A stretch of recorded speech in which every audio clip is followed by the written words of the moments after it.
Hello friends and welcome to Waqar Edupedia. 21वीं सदी के आगाज के साथ ही जहां दुनिया के बेशतर ममालिक तरक्की की राह पर चल पड़े, वहां पाकिस्तान महंगाई की दलदल में फंस गया। इस वक्त पाकिस्तान का सबसे बड़ा मसला महंगाई है। महंगाई क्या है, पाकिस्तान में महंगाई क्यों है और महंगाई को कैसे कंट्रोल किया जा सकता है। तो दोस्तों, अगर आप इन सवालों के जवाब जानना चाहते हैं तो इस वीडियो को आखिर तक देखिए, और अगर आपने अभी तक मेरा चैनल सब्सक्राइब नहीं किया है तो चैनल जरूर सब्सक्राइब कीजिए और साथ में बेल का आइकन दबा दीजिए ताकि हर नई वीडियो का नोटिफिकेशन आपको मिलता रहे। दोस्तों, वक्त के साथ साथ गुड्स और सर्विसेज की औसत कीमत में मुसलसल इजाफे को महंगाई या इन्फ्लेशन कहते हैं। दूसरे लफ्जों में हम ये कह सकते हैं कि महंगाई दरअसल पैसे की कदर में कमी है। मिसाल के तौर पर अगर आज चीनी 100 रुपए किलो है तो आज से 10 साल पहले 50 रुपए किलो थी। तो इसका मतलब है कि 10 सालों में महंगाई के शरह में 100% इजाफा हुआ है और इसी तरह रुपए की कदर में कमी हुई है। दोस्तों, महंगाई 3 बड़े अवामिल की वजह से आती है। पहली वजह गुड्स और सर्विसेज की दस्तयाबी में कमी, दूसरी वजह सारिफीन या कंज्यूमर की तलब में इजाफा और तीसरी और अहम वजह नोटों की ज्यादा प्रिंटिंग है। इन 3 बुनियादी अवामिल की वजह से महंगाई बढ़ती है। दोस्तों, अशिया और खिदमात की कमी पाकिस्तान में महंगाई का सबसे बड़ा सबब है। पाकिस्तान खुराक, gas, petroleum, electronics, cosmetics, machinery और गाड़ियां जैसी मुतअद्दिद जरूरियात के लिए दरामदात पर शदीद इन्हिसार करता है। पाकिस्तान की इम्पोर्ट 82 बिलियन डॉलर सालाना है। तो दोस्तों, इन अशिया की सप्लाई में जब भी कमी होती है तो इनकी कीमतों में इजाफा होता है। जब पेट्रोलियम की कीमतों में इजाफा होता है तब इससे बनने वाली बिजली भी महंगी हो जाती है। इस महंगी बिजली से जो अशिया पाकिस्तान में बनती है उनकी कीमतें भी बढ़ जाती है। इसके अलावा तवानाई की कमी भी पैदावार में कमी का सबब बनती है, जिससे अशिया और खिदमात की सप्लाई कम हो जाती है और कीमतें बढ़ जाती है। दोस्तों, पाकिस्तान में महंगाई की दूसरी बड़ी वजह अशिया और खिदमात की जरूरत से ज्यादा मांग है। पाकिस्तान में कोई बड़ा कारखाना नहीं है, यहाँ प्रोडक्शन इंतहाई कम है और गुड्स और सर्विसेज की तलब ज्यादा है। तो हुकूमत इस कमी को पूरा करने के लिए बाहर ममालिक से दरामदात करता है, जिस पर दरामदी खर्चा, कस्टम ड्यूटी और सेल्स टैक्स लगने के बाद उनकी कीमतें बढ़ जाती है, जो महंगाई का सबब बनता है। दोस्तों, महंगाई की तीसरी वजह ज्यादा नोट चापना है। अक्सर लोगों का ख्याल होता है कि ज्यादा नोट चापने से महंगाई कम हो जाएगी, लेकिन ऐसा नहीं है। ज्यादा नोट चापने से महंगाई कम नहीं बल्कि महंगाई ज्यादा हो जाती है। कारोबारी लेन देन में जो रकम गर्दिश करती है उसे मनी सप्लाई कहा जाता है। अक्सर बजट खसारे को पूरा करने के लिए पाकिस्तानी हुकूमत बहुत ज्यादा नोट चाप लेती है, जिससे मार्केट में गर्दिश करते नोटों में इजाफा होता है। करेंसी की फराहमी में ये इजाफा मुल्क में महंगाई को बढ़ा देती है, क्योंकि जब हर शख्स के पास नोट ज्यादा होंगे तो माल की खरीदारी भी ज्यादा होगी, जिससे उस पर्टिकुलर टाइम में मार्केट में अशिया की कमी हो जाती है। अशिया की कमी से मार्केट में उसे खरीदने के लिए कंपटीशन बढ़ेगी, जिसकी वजह से उसकी कीमत बढ़ेगी, जिससे महंगाई बढ़ जाती है। रकम की फराहमी में इजाफा मसनूआत और खिदमात की मांग में इजाफे का सबब बनता है, जिससे कीमतें बढ़ जाती है। दोस्तों, इसके अलावा हुकूमती अखराजात और टैक्स लगाने की पॉलिसियां महंगाई को मुतासिर कर सकती है। अगर हुकूमत आमदनी में यकसा इजाफे के बगैर अखराजात में इजाफा करती है तो ये महंगाई का बायस बन सकती है, क्योंकि मईशत में ज्यादा रकम दाखिल होती है। दोस्तों, महंगाई से निपटने के लिए हुकूमत पाकिस्तान ने कई इक़दामात किए हैं, जिनमें मालियाती पॉलिसी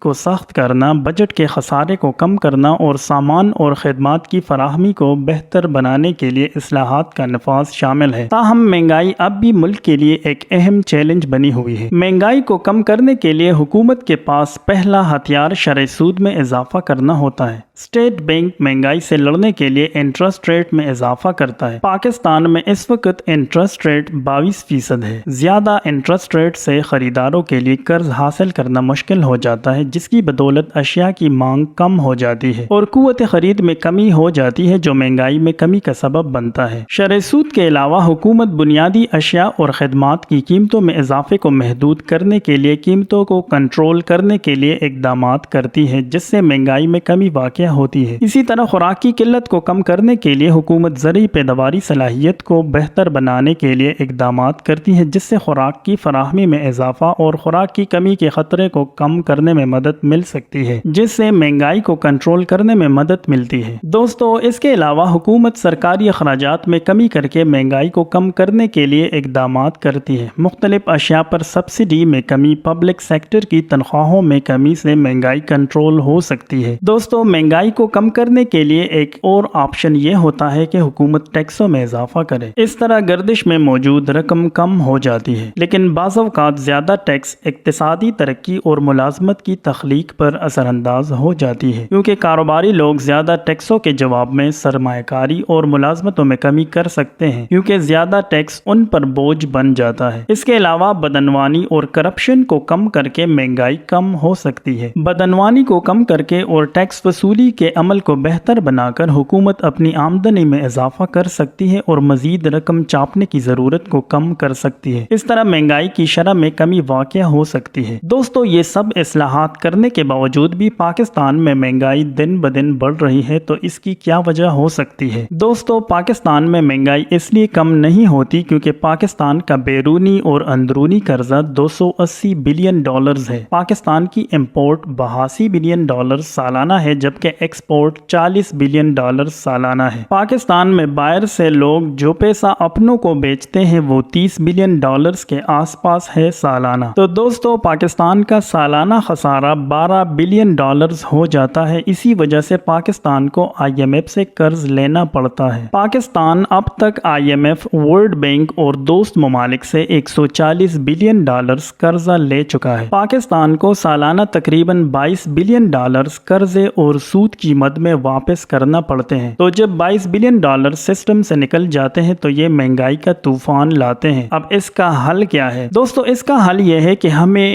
رینیویبل انرجی سورسز جیسے ہائیڈرو الیکٹریسٹی اور سولر انرجی پر پیسہ لگانا چاہیے، تاکہ امپورٹ کا 25% جو تیل پر خرچ ہو رہا ہے وہ بچت ہو جائے۔ اس کے علاوہ انڈسٹریز قائم کرنی چاہیے تاکہ جو چیزیں ہمیں امپورٹ کرنا پڑ رہی ہے وہ ہم خود بنا سکیں، تو ان کی کاسٹ کم ہوگی۔ اس کے علاوہ پاکستان کو ملک میں پولیٹیکل سٹیبلٹی لانا ہوگی، تبھی بیرونی سرمایہ کار یہاں آ کر سرمایہ کاری کریں گے، جس کی بدولت جابز میں اضافہ ہوگا اور مہنگائی میں کمی ہوگی۔ پاکستان میں اگر مہنگائی کم کرنی ہے تو گورنمنٹ کو اپنے اخراجات کم کرنے پڑیں گے، ایکسٹرا منسٹرز اور ایڈوائزرز کو فارغ کرنا ہوگا، اور سب سے اہم کام مس مینجمنٹ اور بیڈ گورننس پر قابو پانا ہوگا، ورنہ یہ مہنگائی بڑھتی رہے گی اور ایک وقت آئے گا کہ لوگوں کی برداشت جواب دے دے گی، پھر خانہ جنگی، بدامنی اور گینگ وار شروع ہو جائے گی، اور دشمن ممالک جو اسی طاق میں رہتے ہیں کہ کب پاکستان میں اندرونی انتشار پیدا ہو جائے اور ہم اس کا فائدہ اٹھائے، تو انہیں پاکستان کو نیست و نابود کرنے کا موقع مل جائے گا۔ دوستو، خدا کرے کہ ایسا وقت کبھی نہ آئے، اور خدا کرے کہ پاکستان میں خوشحالی اور امن کی بہار آ جائے۔ دوستو، امید کرتا ہوں کہ ویڈیو اچھی لگی ہوگی۔ مزید اس طرح کی معلوماتی ویڈیوز دیکھنے کے لیے میرے YouTube چینل وقار ایجوپیڈیا لائک، شیئر اور سبسکرائب کیجیے۔ ملتے ہیں اگلی ویڈیو میں، اپنا بہت سارا خیال رکھیے گا۔ خدا حافظ۔